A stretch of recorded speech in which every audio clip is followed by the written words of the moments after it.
Hello. प्रभु यीशु मसीह के मधुर नाम में आप सभी को प्रेमी सलाम। परमेश्वर का धन्यवाद करता हूं कि आज उसने हमारे जीवन में अच्छा समय प्रदान किया है। आज मैं आपके सामने कुछ ऐसी बातें लेकर आ रहा हूं जो आपके जीवन को आशीषित करना चाहेगा और आपके जीवन में जो भरा हुआ है उसको बाहर निकालने के लिए आप कोशिश करेंगे। समझने मेरे यारों, जय यीशु मानव सेवा में आप सबका हार्दिक स्वागत है।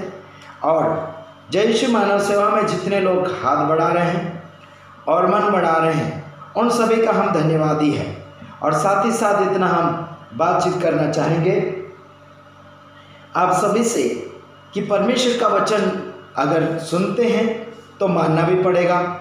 परमेश्वर का वचन सुनते हैं तो मानना भी पड़ेगा। अगर नहीं मानते हैं तो झूठा कहलाओगे। क्या कहलाओगे? झूठा। जो यीशु मसीह से प्यार करता है उसे परमेश्वर के वचन मानना ही पड़ेगा। समझ में आ रहा है कि नहीं?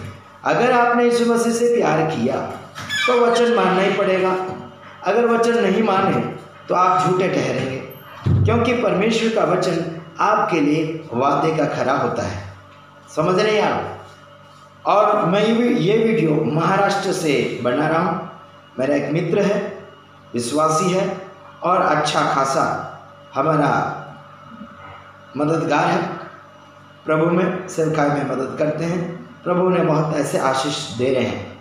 ओके, तो आइए हम कुछ बातों की ओर जाते हैं।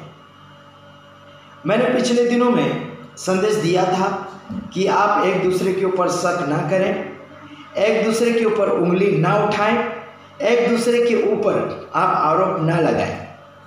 अगर जो है वो सच अगर आप बता रहे हैं, अगर उंगली भी उठा रहे हैं तो सच को लेकर उठाएं। समझिए मेरे यारों, मैं आपको इतना बताना चाहता हूँ, मसीह लोगों को अगर परखना चाहें तो उनके साथ कुछ दिन बिताकर उन्हें परखो, उनकी परीक्षा लो और उनके साथ रहकर खाओ, उनका खाना खाओ, उनका ही पैसा खर्च करो और उनका ही टाइम खर्च करो और उनके साथ बातचीत करते हुए आप उन्हें परख सकते हैं। उनका बोलचाल से, उनका व्यवहारिक जीवन से और उनकी करनी से आप पहचानोगे। समझ में आ रहा मेरे यारों? हाँ जी, ये 2 दिन तो बड़ा अच्छा प्यार बताएंगे, लेकिन चौथा दिन, 5वां दिन, 6वां दिन, 8वां दिन बड़ी नफरत सी नजर आने लग जाती है यारों। भले पराया हो या फिर घर वाला हो, कोई भी हो, उन्हें प्यार बराबर का दिया जाता है बाइबल के हिसाब से, क्योंकि यीशु मसीह ने किसी से भेदभाव बिल्कुल नहीं किया। बल्कि आज संसार में भेदभाव का बड़ा ढेर लगा चला जा रहा है। कोई किसी के साथ हाथ लगाकर बात कर रहा है, फिर भी शक किया जा रहा है। कोई किसी के साथ हंसी मजाक कर रहा है, फिर भी उसके ऊपर शक किया जा रहा है।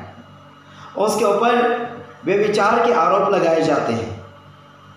कोई किसी के साथ फोन में बात कर रहा है तो भी उसके ऊपर आरोप लगाया जाता है। आजकल मसीह लोगों में हो रहा है और ये काम हो रहा है, इसके कारण सेवकाई में भी दरारें हो रही है, सेवकाई में भी फीकापन हो रहा है ना? हमारे सेवकाई क्षेत्र में भी काफ़ी लोग रुकावट करने के लिए कोशिश कर रहे हैं कि ये ऐसी बातें हो रही, वैसी बातें हो रही, इधर से बातें आ रही, उधर से बातें आ रही। बहुत सारी बातों को सुनते हुए सेवकाई क्षेत्र में रुकावट करने की कोशिश जारी हो रही है, लेकिन हमें उस बात की कोई तकलीफ नहीं। बस हम तो आपकी सेवा में आते हैं, हम मानव सेवा करने के लिए आते हैं। आपके दान हमें नहीं चाहिए, आपके दशमांश हमें नहीं चाहिए। समझ रहे मेरे यारों, भाइयों बहनों? नहीं चाहिए। आपके दान भी हमको बिल्कुल मत दो, आपके दशमांश भी हमको मत दो, लेकिन आप हमको चाहिए प्यार और मोहब्बत के साथ। अगर आप हमसे सलूक करते हैं तो हम आपको वचन से बातचीत करेंगे। कोई आपके गांव में अगर पराया आ गया है तो उसे अपनाओ, बाइबल कहता है। परायों को अपना समझकर उसे इस्तेमाल करो। हाँ जी, जवान लड़की आ गई तो उसे उम्र के हिसाब से, अगर आप जवान हैं तो उसे बहन मानो, अगर आप बुजुर्ग हैं तो उसे बेटी मानो। समझ रहे मेरे यारों भाई बहन, उम्र के हिसाब से उसे अपने नाते में जोड़िए। हालांकि गलत रीति से सोचना शैतान का विचार होता है और शक करना तो प्रभु के लोगों का बिल्कुल नहीं है, शैतानिक लोगों का है। कोई भी हो जाए वो शैतान लोग है। शक करता है बड़ा शैतान है वो, जो अपने दिमाग को खराब चीज़ों से भर कर इस्तेमाल कर रहा है, चाहे वो लेडीज़ हो या पुरुष हो। मेरे भाइयों और बहनों, प्रभु आपसे प्यार करता है और प्यार के खातिर आपके लिए उसने स्वर्ग में आपको और मुझे ले जाने के लिए पहले वो गया है कि वो आपके लिए मेरे लिए जगह तैयार करें। आपके और मेरे साथ वो करार और वादा करके गया है। क्या ले जाएंगे आप? यहाँ तो एक दूसरे के साथ नहीं रह पा रहे, यहाँ तो पराये लोगों को अपने साथ नहीं रख पा रहे, तो स्वर्ग में कैसे रहेंगे यारों? स्वर्ग में तो बहुत आपके पराये लोग आएंगे, आपके दुश्मन भी आपके सामने पहुंच जाएंगे। क्या वहाँ पर टिक पाओगे? क्या कर पाओगे वहाँ पर? यहाँ तो 2 टाइम की रोटी खिलाने के लिए आप कुड़कुड़ाते हो, वहाँ क्या कर पाओगे? वहाँ रोटी कपड़ा मकान की ज़रूरत नहीं है, बल्कि एकता की ज़रूरत है यारों, एकता की ज़रूरत। और यहीं पर आपको एकता करने की ज़रूरत पड़ेगी। यहीं पर आप एक घर में एक कलिशा में रहकर आपको दिखाना पड़ेगा। आपको हर परेशानी से, हर विरोध से मुकाबला करके आपको जीतना पड़ेगा। आपको हर परीक्षा में विजेता महसूस करना होगा। यह आपकी परीक्षा की घड़ी है, आपको परखने की घड़ी है, आपको चेक किया जा रहा है। मैंने एक लड़की को कुछ विश्वासी या सेवक के घर रखा और उसी सेवक के ऊपर लोग क्या करने लगे? आरोप लगाने लगे। उस लड़की के ऊपर भी कुछ बातें करने लगे। लेकिन मैं इतना बताना चाहता हूँ, उस लड़की का मन साफ सुथरा है, उस पास्टर का भी मन साफ सुथरा है, क्योंकि मैं मन परखने वाला सेवक आशीष राजकुमार हूँ। समझ में आ रहा है? मैं एक की बात नहीं कर रहा हूँ। कई भाइयों बहनों को मैंने एक जगह काम पे लगाया, कई सेवक सेविका को मैंने साथ में सेवा करने का टारगेट बताया। हाँ जी, जो कुंवारे हैं उनको भी साथ में रहकर सेवा करना मैंने सिखाया काफ़ी लोगों को। क्या ये ऐसे गलत करते रहेंगे? बिल्कुल नहीं। गलत सोचने वाले गलत है, पापी वो है जो गलत सोचते हैं। समझ आ रहा है मेरे यार? सेवकाई क्षेत्र में हम किसी को भी रख सकते हैं, लड़की को रखो, लड़के को रखो, बुजुर्ग को रखो, कोई भी उम्र के हैं, लेकिन उसका मन होना चाहिए सेवा में। लेकिन आजकल लोगों का मन किस पे लगा हुआ है? अपना फायदा ढूंढ रहे हैं। काय का फायदा? अपना फायदा ढूंढ रहे हैं और दूसरों के ऊपर शक करना और दूसरे के ऊपर बुरी नज़र डालना, यह सबसे बड़ा पाप इंसान के जीवन में फैलता चला जा रहा है। और इस पाप को कौन हटाएगा? खुद अपने मन को चेक करो मेरे भाइयों बहनों।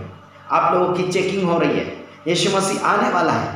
आप कौन सी बातों में मजबूत हो चुके हैं, या आपका समय आ चुका है कि आप खुद अपने आप को चेक कर लो। अपने आप को चेक कर लो कि आप कौन सी बातों में सही है, कौन सी बातों में गलत है। अगर कोई बात में गलत है, आप फंस गए हैं, तो बाहर निकलने के लिए कोशिश करो। हम निकालते हैं, बाहर निकालते जरूर लोगों को परेशानियों से, लेकिन हमसे दूर भागने के लिए लोग कोशिश कर रहे हैं। भागो हमसे, भागने से आपको फायदा नहीं है। हाँ जी, आपको घाटा ही घाटा है। इसलिए मैं इतना कहना चाहता हूँ, सत्य को जानो और सत्य तुम्हें स्वतंत्र करेगा। वचन को पढ़ लो यार, परमेश्वर का वचन आपको आज़ादी देता है ना? फिर आपको चाहिए क्या? है ना? आपको चाहिए क्या? है ना? नहीं कुछ चाहिए तो फिर चुपचाप बैठे रहो, किसी के ऊपर उंगली मत उठाओ, किसी के ऊपर आरोप मत लगाओ, किसी के ऊपर शक मत करो। नहीं बनता है तो छोड़ दो यीशु मसीह को। यीशु मसीह में क्लियर वाला मन चाहिए, यीशु मसीह में बिना डर वाला मन चाहिए, यीशु मसीह में सामर्थ्य जीवन चाहिए, यीशु मसीह में बिना रोग का इंसान चाहिए आगे बढ़ने के लिए। समझ रहे हो? यह सब कुछ यीशु मसीह आपको तैयारी करके देगा, लेकिन आप तैयार होना सीख जाओ। आप तैयार होना, राजी हो जाओ, मैं भी सिखाऊंगा, यीशु सिखाएगा। काफ़ी ऐसे 10% सेवक है जो सही मार्गदर्शन बताते हैं, बल्कि ये 90% 90% व्यभिचारी है। और कुछ लोग झूठ बोलते हैं, चोरी करते हैं, दान दशवास में लूटते हैं, और शक की बीमारी ज़्यादा लगी हुई इंसानों को। क्या करोगे तुम शक करके? हाँ जी, हम कई लोगों को कहाँ रखते हैं, लड़का लड़कियों को इधर उधर सेवा में, उनको साथ में हम एक करते हैं। क्या उनके ऊपर भी आरोप लगाओगे? उनके ऊपर दोष लगाओगे? उनके ऊपर शक करोगे? तुम्हारा और दूसरा काम नहीं है? हाँ जी, गाँव वाले बोलेंगे ये कहाँ से आ गए, वो कहाँ से आ गए, ये कहाँ से आ गए। यशाया 58 अध्याय उसका 1 वचन से लेकर आगे पढ़ना। हाँ जी, पराइयों को अपने घर रख सकते हो, वहाँ कोई आधार कार्ड नहीं मांगना है, कोई प्रूफ नहीं मांगना, कोई पहचान नहीं मांगना, जो है सो है। हाँ जी, यही जो है आधार कार्ड मांगते हैं, क्या क्या मांगते हैं, प्रूफ मांगते हैं, ये मांगते हैं, वो सब शैतानिक लोग हैं। आजकल ज़्यादा शैतान मसीह लोगों में छा गया है, तो ये शैतान निकालना आपका और मेरा काम है। निकालो, वरना भारी मुश्किल में पड़ जाओगे। अगर आपको अधिक जानकारी चाहिए तो मुझे फ़ोन करो, मैं आपको नंबर दे देता हूँ। मैं आशीष राजकुमार बोल रहा हूँ, और मैं किसी बात में अटकता नहीं हूँ, है ना। कई लोग मेरे ऊपर भी, मैं जवान हूँ तो मेरे ऊपर भी आरोप लगाते हैं, है ना। अरे तुम क्या आरोप मेरे ऊपर लगाओगे? तुम्हारे आरोप में दम नहीं है। दम अगर है तो मुझसे बात करो, तुम मुझसे बात करो, दूसरों से क्या बात करते हो? मुझसे बात करो अगर तुम में दम है तो। तुम्हारे पास प्रूफ है तो हमसे बात करो, है ना। चलो ठीक, दूसरी वीडियो के साथ आ रहा हूँ।